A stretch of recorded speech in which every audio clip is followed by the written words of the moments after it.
Karena buat saya, Pilkada DKI itu bukan pemilihan kepala daerah, tapi pemilihan pejuang politik. Pemilihan, ya itu dasarnya kan. Jadi harus dianggap bahwa ini satu ujian baru. Apakah Anies menang atau kalah, tetapi dia mesti ada di situ sebagai pejuang politik, bukan sebagai gubernur. Gubernur hal biasa aja, tuh apa pentingnya jadi gubernur hari-hari ini kan. Tetapi yang ada di depan kita adalah kerusakan infrastruktur politik, kerusakan lembaga-lembaga politik. Itu yang mesti kita benahi itu. Jadi Anies itu kita tugaskan untuk membenahi negara melalui kedudukan dia sebagai gubernur. Tetapi tentu dia nggak bisa lakukan semua kan. Namun yang diperlukan sinyal bahwa dia adalah gubernur yang hendak memperbaiki negara ini. Itu dasarnya. Entah 2029 kapan. Tapi kita mesti sinopsikan itu supaya Jakarta walaupun dia pindah sebagai ibu kota, tapi ini tetap ibu kota politik, ibu kota bisnis, ibu kota kebudayaan, ibu kota rumor, ibu kota gosip, segala macam ada di Jakarta kan. Jadi memimpin Jakarta itu artinya sudah pasti akan memimpin Indonesia tuh. Jadi kita ulangi perlahan-lahan. Fungsi dari Anies itu adalah penanda baru politik Indonesia. Penanda baru itu yang lama-lama ya udah Jokowi, Prabowo, Kaisang. Apalagi tadi ngapain ngomong-ngomongin pertimbangin Kaisang segala macam tuh. Nggak ada soal itu. Sekali kita ingin berjuang itu tinggalkan semua becek yang dibuat oleh Pak Jokowi kan.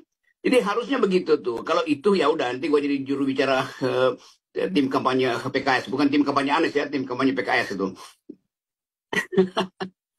Jadi sekali lagi juga itu pertanyaan-pertanyaan mungkin nggak dengan ini, mungkin nggak dengan itu. Bagaimana kalau koalisi taruh nama lain? Nggak ada soal. Yang penting di kepala rakyat Jakarta, junto rakyat Indonesia, Anda ajukan satu nama yang akan dihitung sebagai pemimpin pejuang itu. Bukan sekedar gubernur teknis yang ngatur-ngatur APBN. Nggak ada urusan dengan APBN. Kenapa itu mesti kita ucapkan? Karena udah kelewatan. Di bangsa ini dibodohi, dibikin dungu oleh Jokowi sehingga nggak mampu lagi untuk mengeluarkan pikiran alternatif. Soal pilkada ini cuma soal pemilihan presiden, gubernur. Bukan. Ini pemilihan cara berpikir baru tentang politik. Pemilihan pemimpin yang mampu untuk berjuang habis-habisan itu. Jadi kita mulai dari Jakarta itu. Jadi penanda itu ada di situ. Ridwan Kamil ya nggak ada. Ridwan Kamil nggak punya kualitas itu atau kapasitas untuk jadi pejuang atau penantang, malah itu dia orang mediocre juga sebetulnya kan.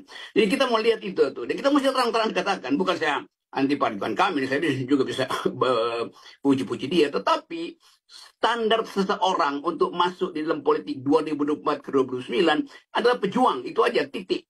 Bukan yang pamer-pamer atau main-main narasi segala macam itu. Orang yang punya ide dan mau mengatakan bahwa saya mau bertengkar dengan ide yang tidak menghalangi saya. Nah, saya mau dengar itu dilanjutkan ide-ide soal desak Anies yang sudah dibuat dengan baik sebetulnya tuh. Jadi sekali lagi poin saya bukan soal kalkulasi kuantitatif, tetapi kalkulasi untuk menghasilkan seorang yang dalam kualitas apapun berbeda dengan Prabowo, berbeda dengan Jokowi, dan berbeda dengan siapapun. Apalagi dengan Ridwan Kamil.